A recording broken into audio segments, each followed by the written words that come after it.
Welcome to another ski podcast recorded during the coronavirus lockdown.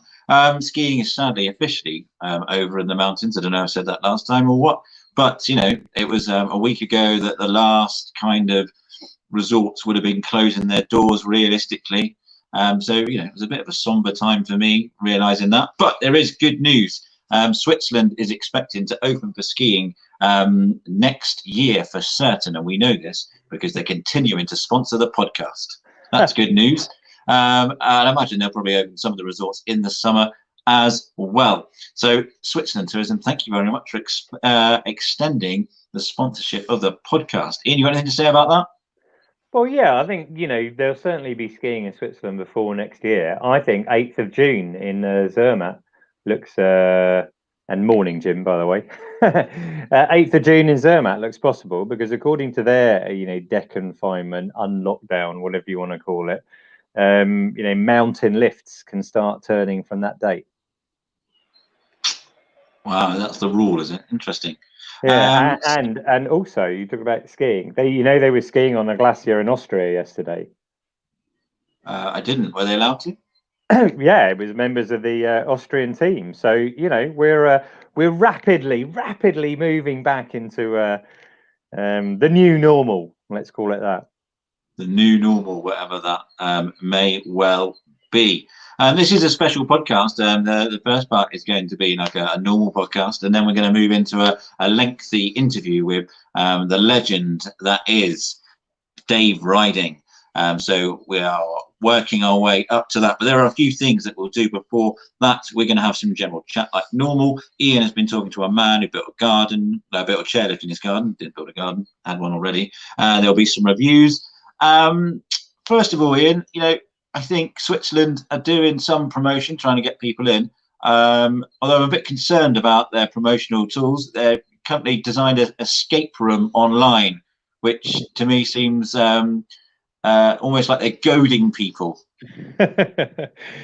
Yeah, I mean their strapline at the moment, I think, is "Dream now, travel later," which is a nice enough idea.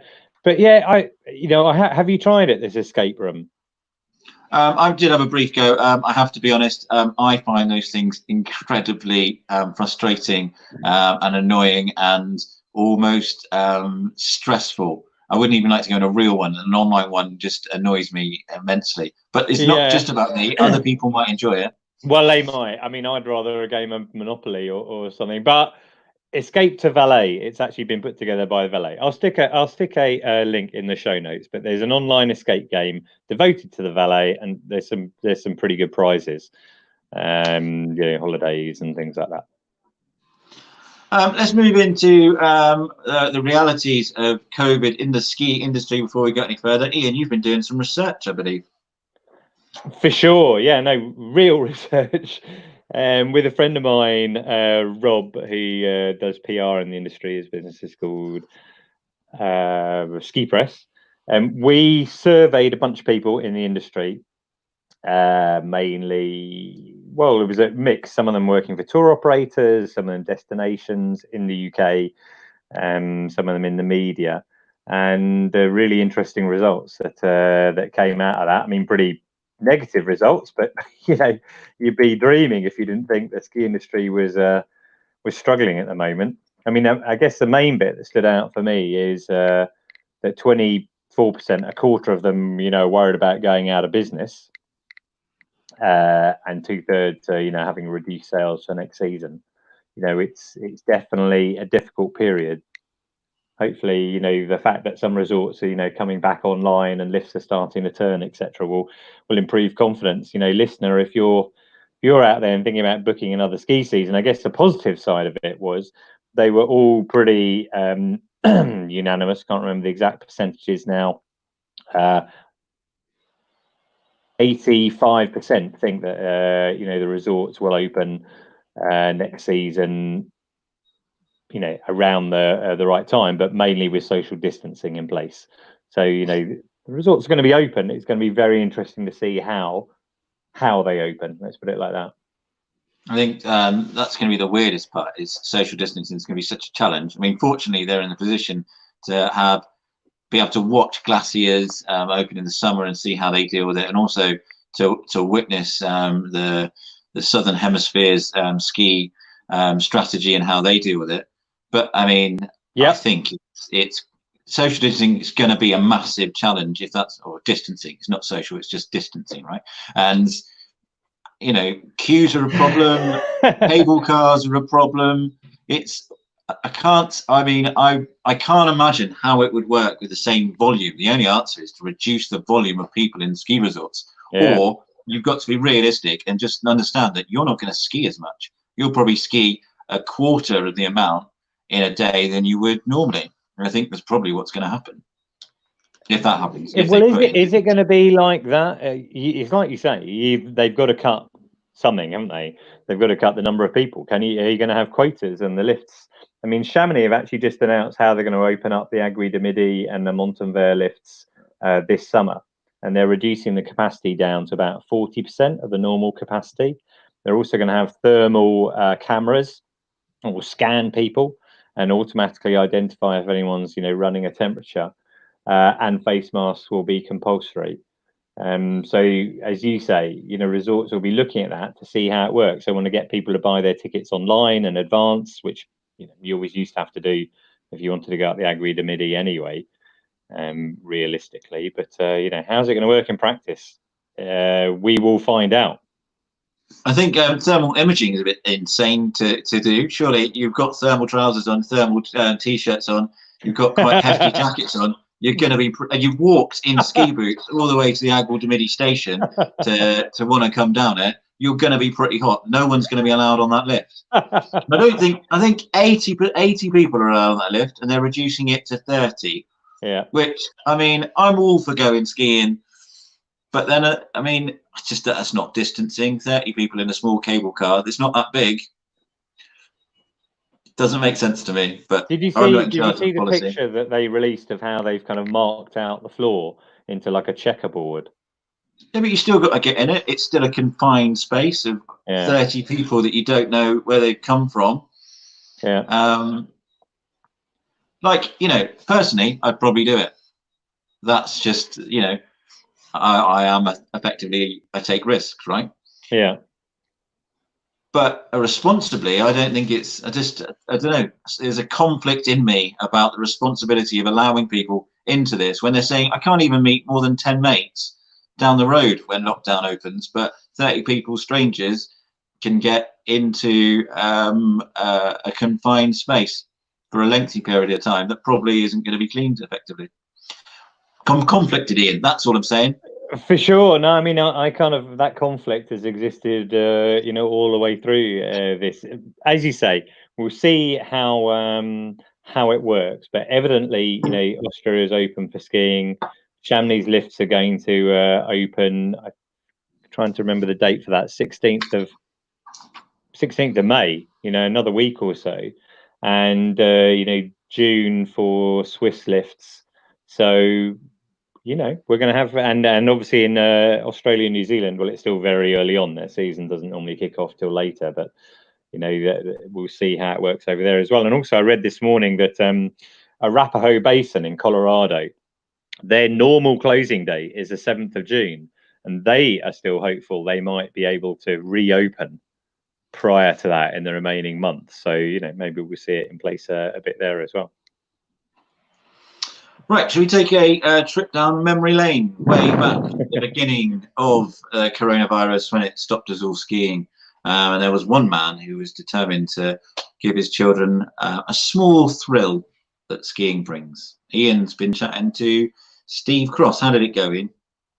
Yeah, really good. I mean, as you'll tell from the interview, Steve's a really nice man, and he just explained. And what we're talking about is that viral video that you probably saw in the first week. You remember the Graham Bell one? We interviewed him, and you said, "Oh, have you gone too early?" to Graham. But Steve, built this chairlift in his back garden, and tens of millions, if not hundreds of millions, of people have seen this across the world. So, listener, if you're listening to Ski Podcast, chances are you have a listen. So here's a few things that I've built. I built a teepee, I've made some bread, I built a really rubbish R2D2 out of cardboard that hardly could go inside. It was terrible.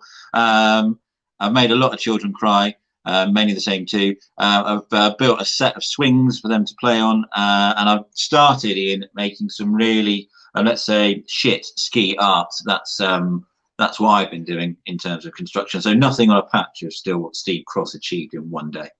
That's still very, very impressive. You built a set of swings for your kids.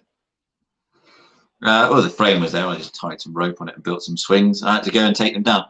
In fact, I had to go to my another place and get the swings down where they were on a house. And this guy came out and he kindly held the ladder for me as I untied the rope. And then as I was untying it and starting to get the swings down, he said, "Oh, are you taking these swings down?" I was like, "Obviously." He was like, "Oh, I really like sitting on these since you haven't been here." Like, right, tough okay. luck. You've already he didn't accuse you of stealing them then? No, it was my swing. Right. Okay. So really, you moved a set of swings from one place to another. Debatable. Still pretty good, right? Well, either way, I'm impressed with yours, but particularly impressed with Steve's creativity. I have nothing to match that at all, I'm afraid. Oh, disappointing, Ian. Creatively, do you want to make up some reviews? I know you normally do it, so let's get creative. Well, I don't have to because we have lots of people listening to the podcast. I guess we'll give a shout out to Pablo Rodriguez. Thanks very much. He said, great podcast, fun and informative. Good work. Thank you, Pablo, if you're listening. Well, that is very nice of you, Pablo. Thank you very much for that review. Leon Rossi says he enjoys the pod this AM. Keep up the great work. These people, good. They're short reviews. They need to try harder. The reviews aren't that good this week in terms of. Oh, I think. Well, wait until we get to the last one. Who's going to read that out? I'll say that Mike Powell on Snowhead said another great lesson. Thanks very much. That takes us to our last review. Are you going to read it or shall I? I don't know. I haven't seen it. Where is it? Oh, haven't you? Right. Okay. It's an attachment on our show notes. I will read it out. It's from Pedro Davidenko and it's on iTunes. 1 star out of 5. So negative. Had high hopes for a dedicated ski podcast, but instead got 2 guys slagging off various ski companies for the most part. I don't know what that was. Was that when we were talking about refunds? Is that what he's thinking of? I don't know. Maybe you listened to some of the earlier podcasts where we used to look at products that came from the world of ski that were invariably rubbish. You know, like the ski walker, a thing that you've got to have to help you carry your skis, or neoprene boot covers that do absolutely nothing, or stupid face masks. Okay. Well, maybe I still would slag them off, Ian. If I'm honest, they're rubbish. And if it's probably this man has probably bought them and is really upset that he owns the products we didn't like and has decided to give us a 1-star review. Well, he also said it's also pretty dull. Not sure it's why it's got such a high rating. Maybe it's some mates that have listened and given it a high rating. Skiing is supposed to be fun. Well, I thought we were fun. I had a look at our reviews. We've had 67. Have you got 67 mates? Let's be clear, have they all reviewed it? I've got 67 mates. I have not got that many friends. No. Well, Pedro joins one other person who gave us a 1 out of 5-star review. But I just, in case you're feeling down about it, I did see that 93% of our iTunes reviews are either 4 or 5 star. So I'm sorry, Pedro. I presume you're not listening to this just now, unless you're still checking to see if we're slagging anyone else off. But yeah, maybe. Now you. maybe give it a few more episodes, because they're not all. I think there's a lot of positivity in there. I agree with his comment, though. Skiing should be fun. Of course, yeah.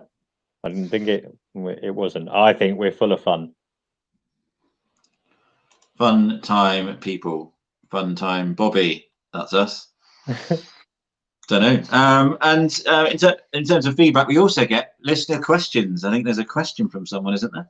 Yeah, I don't know that we're going to be able to answer it right now, but Andrew. Oh, I think I can. Oh, can you? Okay, cool. Andrew Brennan said, Arosa in Switzerland has the biggest gay ski weeks in Europe. Can you do an interview on that and tell us what goes on? Yeah, I can tell you exactly what goes on. I think a group of like-minded people who enjoy skiing, have some shared interests potentially, meet up once a year in a big group and all go skiing. There's probably fondue. There's probably a little bit of après ski. Definitely lots of skiing, some fun. And if one of them's really lucky, they might get off with a resort rep. And imagine that's exactly what happens. We can interview someone about it, but I don't think anything other than that really goes on. Ian, do you agree? Well, probably, yeah. I mean, that sounds remarkably like a lot of holidays, doesn't it?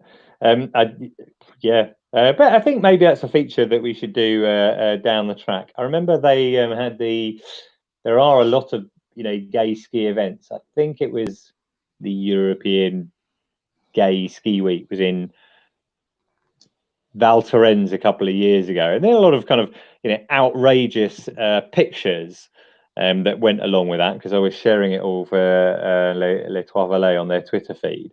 But probably that's just the PR side of things. I don't really know, but I'm sure we can interview it at some point, Andrew. Yeah, definitely. Why not? Right, should we get to the headline of this show? It's taken a long time to get there, and I'm sure Dave Riding is probably really stoked to follow that particular segment. So let's get on. Here's us chatting to Dave Riding a few weeks ago, or a few days ago, a while ago. There we go. It was a nice chat, wasn't he, Ian? Yeah, I really enjoyed chatting to him. Very, people, it's such a cliche, isn't it, to say, oh, he's so down to earth, but he really did come across as being a genuinely down to earth guy, and I just really enjoyed talking to him.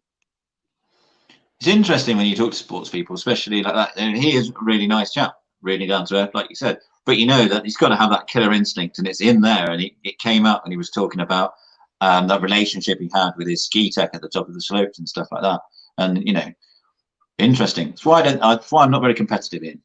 Yeah, also he mentioned in there the fact that in the lockdown period that some of his competitors will be able to start skiing before him, and we literally saw that with the thing I mentioned earlier in the show, the Austrians who've already started skiing again. They've got skis on and they're on snow, so whenever things do start up, they've got to have an advantage there. Roland Leitinger was the guy who there's a little video of. So hopefully they'll at least get a sort of good warm-up period before they start to race again. But all the best to Dave Riding, top guy. Yeah, and also I don't know if you missed that. There's a little subtlety in there, and he did say he listens to the ski podcast. So there we go. I did hear that. Yeah, well, I did spot that as well. Yeah. Just that one episode, then he gave us a 1-star review. Yes. Jim doesn't know what he's talking about. 1 star. Right, so that's it. Worth mentioning now that we're going to the summer recess, so we just do every 3 weeks we come out. Is that right? Yeah, roughly. Yeah. Good. Very casual. It depends what we have. If suddenly skiing opens up, I'm sure we'll both be out to the Alps and back to tell people about it. Yeah, I think if we can get out there. But everyone says they don't like glacier skiing. That's all the feedback I get. Why'd you do it? Is it that much fun? So there we go. Got anything interesting for the next episode, Ian? Blimey, no, I haven't thought that far ahead for the next episode. We've got a few possible interviews lined up, so let's not spill any beans till we know what they are. All right, no worries. Well, we can drop in when me and Mr. Burrows went punter skiing for a day and tried to work out what the best slope is in a ski resort. We can have that nice. Okay, yeah, good one. There we go. All right. See you next time. That's great. See you, Jim. Don't know what am I on. Yeah. I forgot to do my Poxy backup again. I've got it right in front of me, plugged in.